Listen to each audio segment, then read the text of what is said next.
there, this is Katie from Little Angel Theatre, and today I'm going to teach you how to make your very own spring bunny. Now this craft is aimed at ages 5 to 10, but it's nice and simple, this one.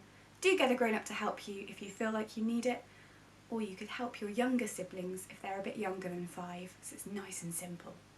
So for this craft, you just need a few cool things that you should be able to find around your house. First of all, my bunny is made out of a sock. So I've just got this plain pair of white fluffy socks that I got for Christmas, but I don't ever wear. So I thought that is perfect for a bunny rabbit. Now it's going to be nice and plain, it's going to be nice and soft, but you can use any sock that you have going spare. Check with grown-ups first that they're happy for you to use one of your socks or one of their socks. It doesn't matter if it's plain, if it's stripy, if it's spotty, if it's got dragons on, doesn't matter. Whatever sock you have to hand, if it's got lots of patterns on it, just means you're going to have a really exciting bunny. So grab yourself a sock that nobody wants anymore. You also need 3 elastic bands. So 1, 2, 3. I've got yellow ones because they show up nicely on camera for you at home. Doesn't matter what colour, what thickness, as long as you've got 3, they might all be completely different. That is absolutely fine. Just whatever you can find around the house is perfect. You'll also need a pair of scissors. There's a bit of cutting in this.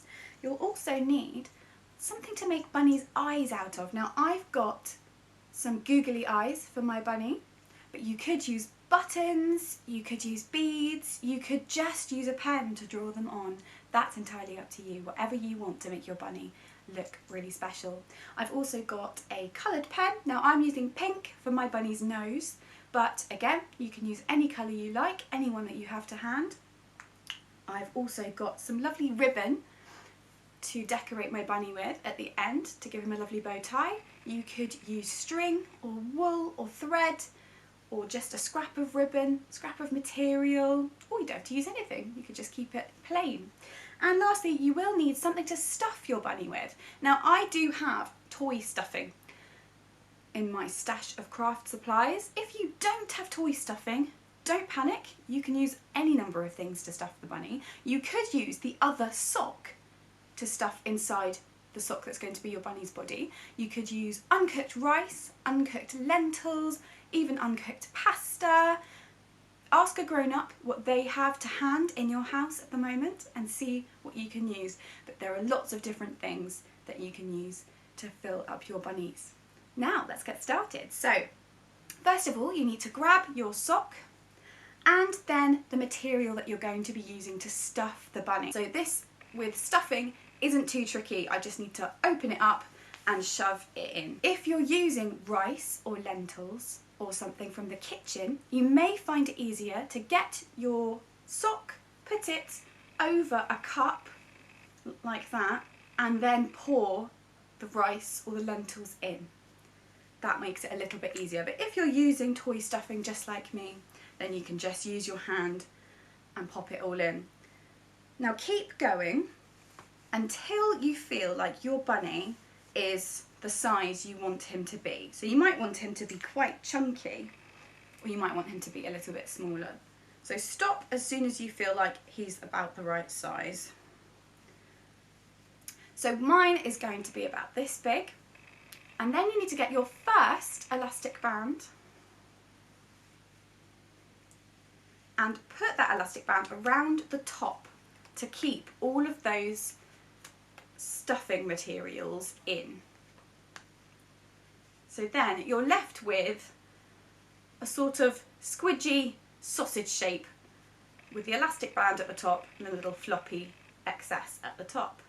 There we go. Now it doesn't quite look like a bunny yet, does it? So next we need to take our second elastic band, decide where you want your bunny's head to be, and then just give it a squeeze with your fingers. So I think that looks about right for mine.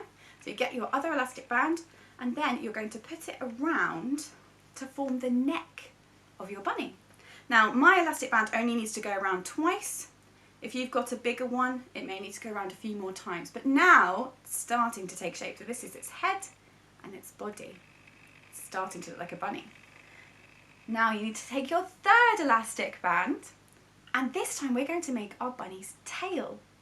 So on some socks you might have a little bit on there that looks already like it's going to be a tail. Maybe it's where the toes are on the sock. Mine doesn't really. I'm going to pick this bit here. So find where you want his fluffy bunny tail to be and pinch it just like we did with the head, and then you're going to wrap your elastic band quite a few times this time to make it a small little fluffy bunny tail. Oh, there we go. Almost perfect. And then you should have made a little pom-pom fluffy tail. Lovely. So now it really is starting to look like a bunny. The thing that's really missing is its ears. So let's sort out its ears. So this sort of floppy bit at the top with no stuffing in it, that's going to form his ears. This is where you might need to get a grown-up to help you, because sometimes fabric is quite difficult to cut. My particular sock is not that easy to cut.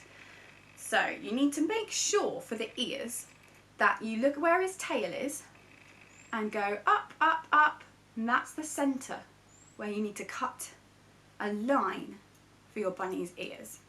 So if you lay it down on the table or a surface that you're working on and just cut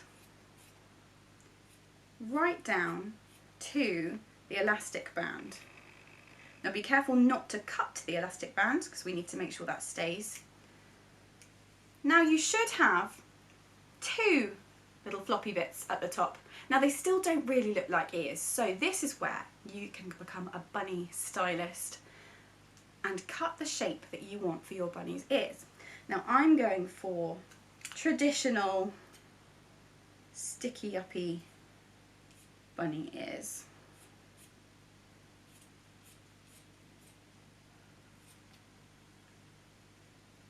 So this is probably the trickiest part of today's make. Just making sure you're being really careful with your scissors, getting a lovely bunny ear shape.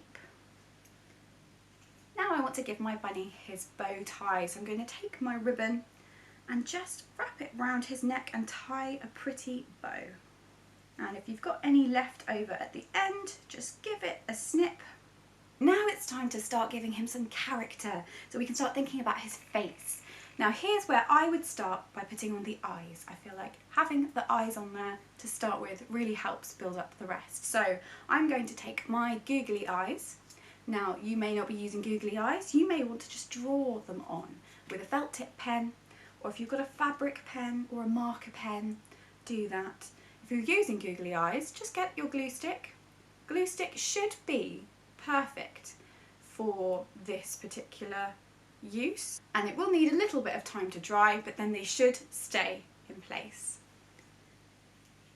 Next, I'm going to give my bunny a nose. Now I've got my pink pen. I'm just going to decide where his nose needs to be. I'm just going to draw it straight on, and there you have it. Your finished Easter bunny. Now he's really, really sweet, and mine's very cuddly and soft. Hopefully yours are really bright and exciting. You may want to add more to your bunny. You could add all sorts. You may want to give him a little bow around his ears, or you could use a pom-pom on the tail. You could decorate it any way you like. Add glitter, add buttons and beads, make it really, really bright and lovely. And he can hop around with you this Easter. Thank you everybody for joining me with this craft. I hope you all enjoy making your very own spring bunnies and have a lovely Easter. Bye bye!